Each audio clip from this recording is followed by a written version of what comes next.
on va parler stratégie du côté du RN et puis on en discutera tous ensemble également avec notre invité. Mais avant, on va se pencher sur vendredi soir. D'ici là, il va se passer pas mal de choses. Écoutez ces réactions, elles nous viennent du matin. Et le second tour sera déterminant. Déterminant pour éviter au pays de tomber entre les mains de la coalition NUPES 2, dont les éléments les plus activistes de LFI, du NPA, des groupuscules violents ou communautaristes imposeront Jean-Luc Mélenchon comme Premier ministre. Mais la menace d'extrême gauche est plus que jamais ce soir réelle, car la France, la démocratie et nos institutions pourraient être demain en péril si l'extrême gauche venait à accaparer le pouvoir dans une alliance contre nature. Patrice Duhamel, on l'a vu, l'ennemi est clairement encore plus désigné qu'au premier tour. Les mots sont très durs dans cette lettre. Il parle d'alliance du pire. Il dit que ça sera le chaos si, évidemment, ce front de gauche arrive au pouvoir. Là, ça va être ça toute cette semaine. Les mots vont être très durs envers Jean-Luc Mélenchon et envers ce nouveau front populaire. Oui, parce que la réalité... ça se sentait un petit peu sur les plateaux hier soir, c'est qu'ils sont un peu déçus par les résultats au Rassemblement national. C'est 2 points, 2,5 points de moins que ce que leur donnaient les sondages. Ils pensaient qu'ils friseraient la majorité absolue dans toutes les projections qui seraient faites hier soir à la suite des résultats. Et à l'exception peut-être d'une des projections, et encore où c'est vraiment la fourchette haute, ils ne sont pas du tout sûrs, et ils sont même aujourd'hui, le pronostic c'est plutôt qu'ils auront du mal à avoir la majorité absolue, sauf si Ciotti récupère 20 ou 25 ou 30 députés LR, ce qui semble quand même très difficile. Donc ils dramatisent avec cette lettre, ils dramatisent en donnant, et ils spectacularisent en demandant ce débat avec Mélenchon, etc., pour alimenter le feuilleton et mobiliser ses troupes. Est-ce qu'il a des réserves de l'abstention faible du premier tour ? Bon, peut-être, mais ça sera sans doute marginal. Donc, il fait tout pour dramatiser au maximum. Alors, juste, je vous laisse la parole en plateau. On va demander à Romain Lopez. Est-ce que vous vous sentez dans un psychodrame ? Est-ce que vous avez peur d'un lendemain difficile ? Et est-ce que vous êtes déçu ? Déçu, nullement. Plusieurs députés Rassemblement national sortants ont été réélus dès le premier tour. Et le Rassemblement national est en passe de remporter cette élection à la majorité absolue. Jordan Bardella, par ce courrier, a tout simplement voulu lancer un appel aux Français que nos compatriotes prennent leurs responsabilités, parce que si le nouveau Front populaire, l'extrême gauche, en réalité le Front de gauche, venait à l'emporter, ce serait un chaos migratoire, sécuritaire et économique réel. On le voit par leur programme qui ne fait que le révéler. Et si le Rassemblement national n'obtient pas la majorité absolue, le pays sera clairement bloqué pendant à minima 1 an. Or, au regard de tous les enjeux, notamment la restauration du pouvoir d'achat et la libération des freins administratifs pour les entreprises, les TPE, PME, et également l'ensauvagement de notre société que l'on constate au quotidien. On a encore vu hier soir des images dans certaines grandes villes où les alliés, les partisans de Jean-Luc Mélenchon sortaient dans la rue pour invectiver la police ou détruire du mobilier urbain. Face à tout cela, effectivement, il y a urgence à agir et de ne surtout pas bloquer le pays en portant nos suffrages tous en faveur de la coalition menée par Jordan Bardella et Éric Ciotti.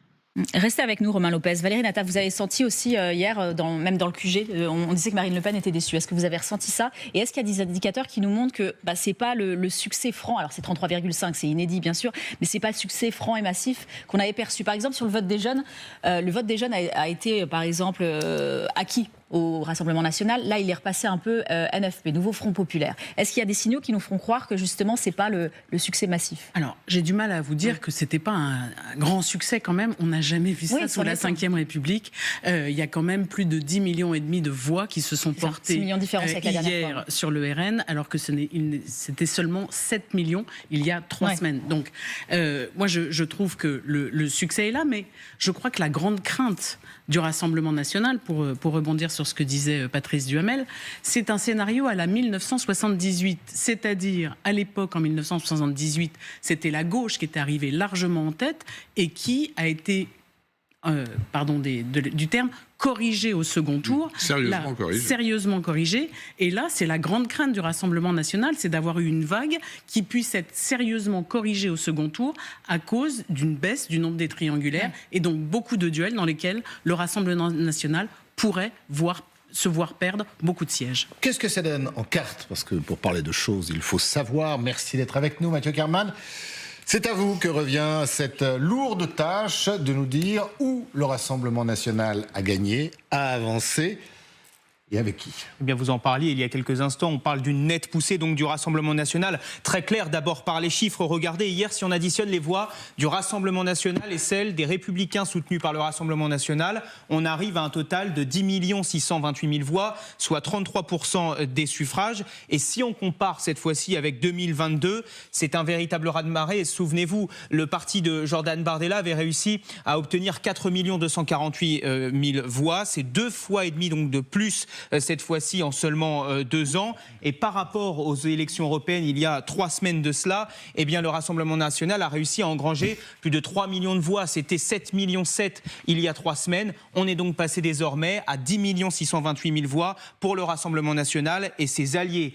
Et désormais, regardez cette carte des circonscriptions qui ont placé le Rassemblement national en tête hier soir. Ce sont ces circonscriptions que l'on voit ici en violet sur cette carte. C'est le cas dans 297 circonscriptions. Si on regarde le chiffre du nouveau Front populaire, le nouveau Front populaire est en tête dans 159 circonscriptions. Et pour l'ancienne majorité présidentielle Ensemble, ils sont en tête dans 70 circonscriptions.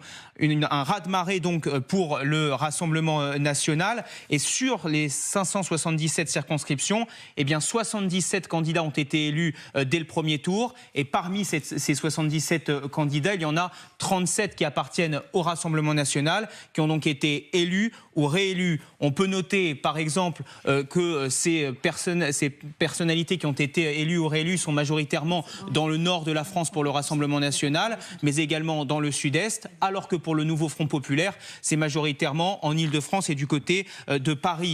Et parmi les personnalités du Rassemblement national qui ont été élues ou réélues hier soir, on note évidemment la réélection de Marine Le Pen avec près de 58% des suffrages, ou encore l'ancien vice-président de l'Assemblée nationale Sébastien Chenu, Edwige Diaz, Laure Lavalette ou encore Julien Audoul. Au total, ce sont près de 446 candidats du Rassemblement national qui se sont qualifiés pour le second tour. Regardez là encore sur une carte, c'est encore plus parlant. Voilà donc là où les candidats du Rassemblement national ont réussi à se qualifier pour le second tour. Sachez que pour le nouveau Front populaire, il y a 407 circonscriptions où ils ont réussi à se qualifier pour le second tour. Sachez enfin qu'il y aura un duel dans environ 140 circonscriptions pour le Rassemblement national et que les candidats du Rassemblement national feront face à 2 autres candidats dans un peu plus de 300 circonscriptions en France. Merci beaucoup. Merci, voilà Mathieu. Qui est clair et finement détaillé. Une réaction. Moi, j'ai l'impression qu'il y a un changement de stratégie chez Jordan Bardella. La semaine dernière et les 15 jours précédents le premier tour, c'était donnez-nous une vraie majorité pour qu'on puisse gouverner. Depuis hier soir, la majorité absolue est moins claire, moins simple à atteindre. Donc, attaque frontale beaucoup plus violente que la semaine dernière contre Mélenchon, contre LFI. C'est pas sûr que ce soit la bonne stratégie parce que les électeurs du Rassemblement national, comme tous les Français, savent que le Front populaire ne peut pas gagner en réalité.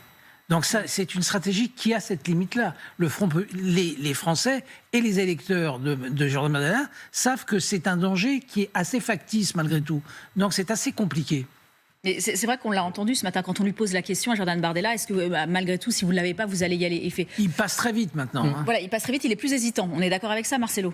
On a l'impression que c'est plus tout clair. Oui, ce que je trouve intéressant pour rebondir sur ce qui vient d'être dit, c'est qu'il faut quand même rappeler que même en cas de victoire du nouveau Front populaire, l'hypothèse d'un Jean-Luc Mélenchon à Matignon, elle est quasi nulle.